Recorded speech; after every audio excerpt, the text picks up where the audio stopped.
नमस्कार दोस्तों, कैसे आप सभी लोग। आशा करता हूं आप बिल्कुल ठीक होंगे।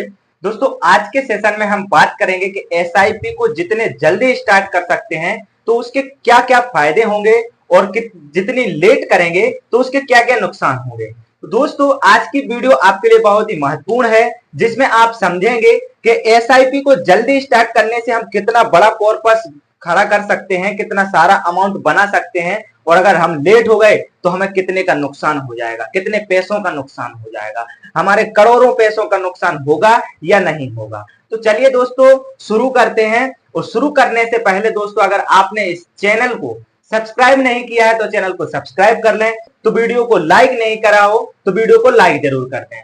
चलिए दोस्तों, शुरू करते हैं।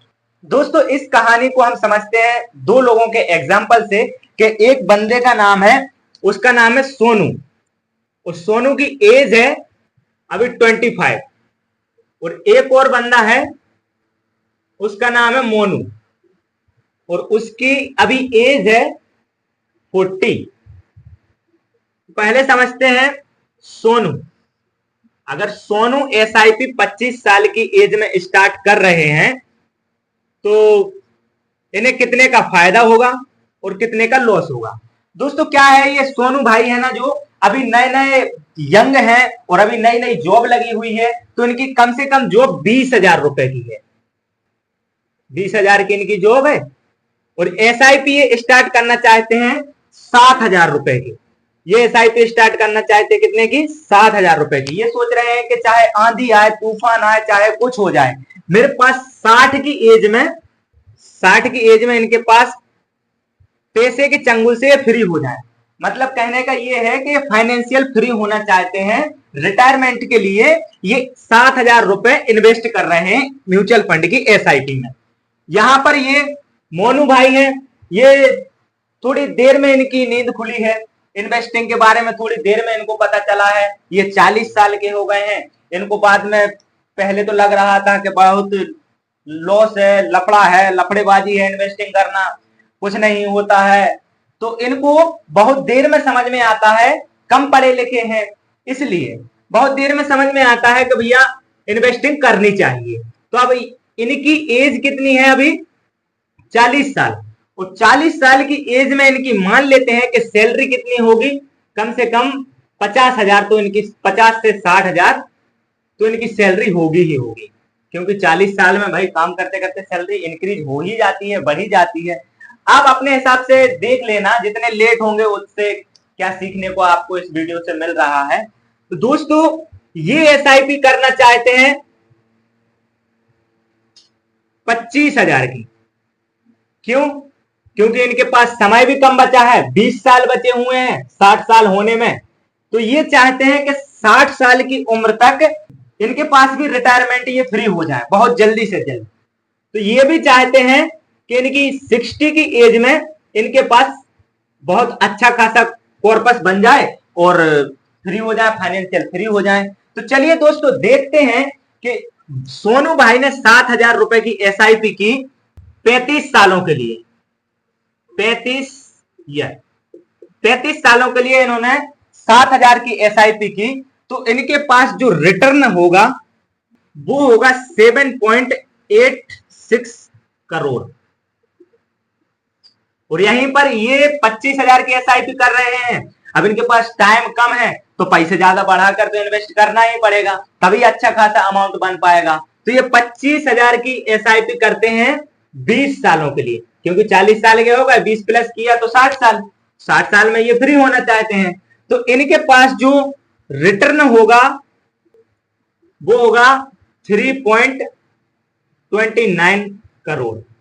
मतलब आप समझ लीजिए दोस्तों कि ये भाई साहब ने अपनी 20-25 की एज में इन्वेस्टिंग चालू कर दी और कम पैसे से की, मात्र 7,000 रुपए से। तो इनके पास 8 करोड़ के लगभग अमाउंट हो गया है। और इन भाई साहब ने थोड़े लेट इन्वेस्टिंग शुरू की तो इनके पास 3-3.25 करोड़ का कॉर्पस खड़ा कर पाए। तो 60 साल की एज में ऐसा नहीं है कि इनके लिए ये 3 करोड़ कम है, ठीक है, लेकिन यहाँ पे 25,000 इन्वेस्टिंग भी तो हो रहा है। अब यहाँ पे 7,000 हो रहा है, यहाँ पे 25,000 हो रहा है। तो जितने जल्दी आप इन्वेस्टिंग चालू करेंगे तो उतना ही आपके पास भी कॉर्पस बड़ा होगा। तो इस उदाहरण से आप क्या समझे कि एसआईपी में, आप म्यूचुअल फंड में आप जितने जल्दी एसआईपी स्टार्ट कर सकते हैं उतने जल्दी कर लीजिएगा, क्योंकि आप जितने लेट होंगे तो इन भाई साहब जैसा हाल होगा आपका, और जल्दी करेंगे तो इन भाई साहब जैसा हाल होगा आपका। तो दोस्तों आप देख लेते हैं कि ऐसे कौन से फंड हैं जहां से आपके लिए बहुत अच्छा खासा रिटर्न प्रोवाइड हो जाता है। दोस्तों इन दोनों का जो रिटर्न प्रोवाइड है वो है 14% के हिसाब से।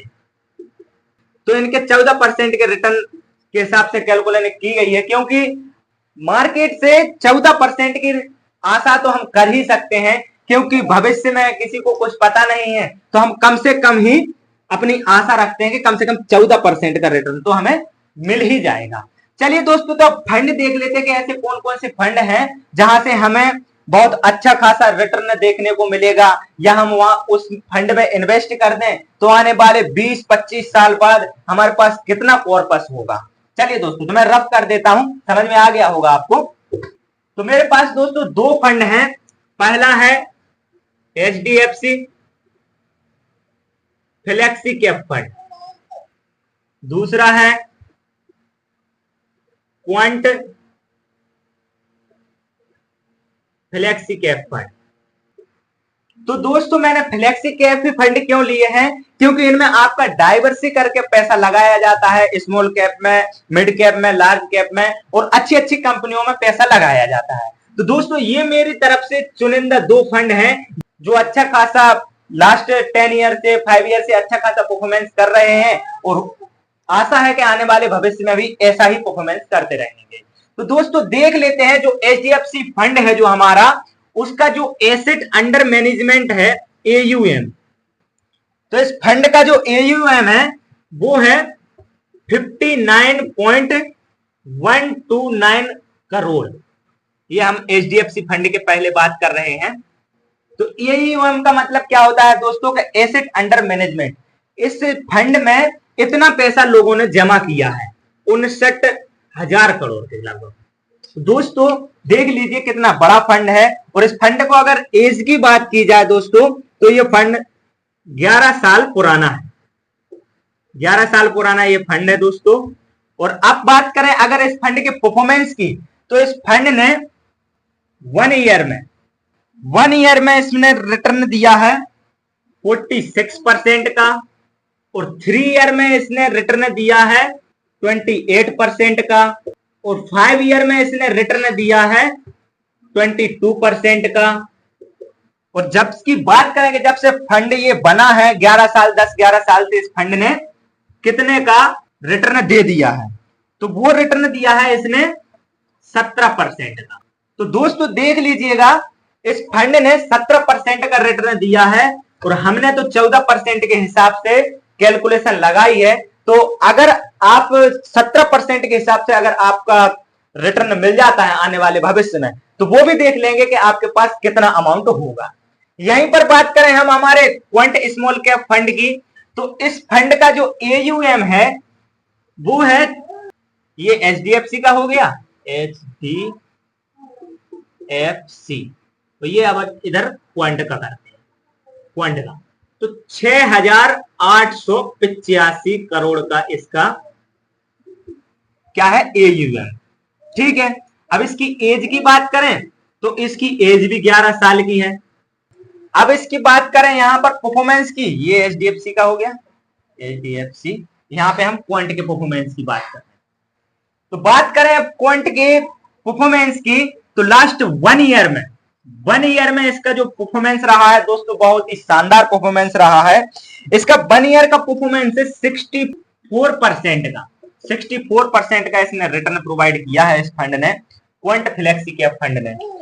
और यहीं पर बात की जाए इसके 3 ईयर के रिटर्न की, 3 साल में दोस्तों इस फंड ने 28% का रिटर्न दिया है, और 5 साल के अंदर दोस्तों इस फंड ने 34% का रिटर्न दिया है। और यहीं पे बात की जाए ऑल ओवर ये फंड जब से बना है तब से लेके इस फंड ने कितने परसेंट का रिटर्न दिया है, तो दोस्तों वो रिटर्न दिया है 22% का। देखिए दोस्तों 22% का रिटर्न दिया है। दोस्तों अब देख लेते हैं, अगर आपने 7,000 रुपए जो सोनू था, सोनू ने 7,000 रुपए इन्वेस्ट किया। अगर वो 14% के हिसाब से नहीं 17% के हिसाब से होता तो कितना पेमेंट बनता, और 22% के हिसाब से होता तो कितना पेमेंट बनता। देखो दोस्तों, ये फंड है ना, बहुत ही अच्छे फंड है, आप अपने पोर्टफोलियो में ले सकते हैं, लेकिन पूरी रिसर्च करके। मेरी रिकमेंडेशन नहीं समझना, मैं बता रहा हूं कि बहुत बढ़िया फंड है नॉलेज के पर्पज से। अब देख लेते हैं दोस्तों के इनका 17% और 22% के हिसाब से कितना रिटर्न बनेगा। तो जल्दी से मैं रफ कर देता हूं। तो चलिए दोस्तों, 7,000 रुपए सोनू ने अगर HDFC फ्लेक्सी कैप फंड में SIP की होती तो उसके पास कितना रिटर्न होता, हम देख लेते हैं। इसने 35 साल इन्वेस्ट किया है, तो 35 साल में इसका कितना होता। 35 साल में इसके पास रिटर्न 17% का इसने रिटर्न दिया है और इसने 22% का रिटर्न दिया है। तो देख लेते हैं दोस्तों इसके पास कितना रिटर्न आ जाता 35 साल में। वो होता दोस्तों 65 करोड़। अब दोस्तों ये होती है 1% से पावर ऑफ कंपाउंडिंग की पावर। कंपाउंडिंग की पावर ये होती है दोस्तों कंपाउंडिंग की पावर।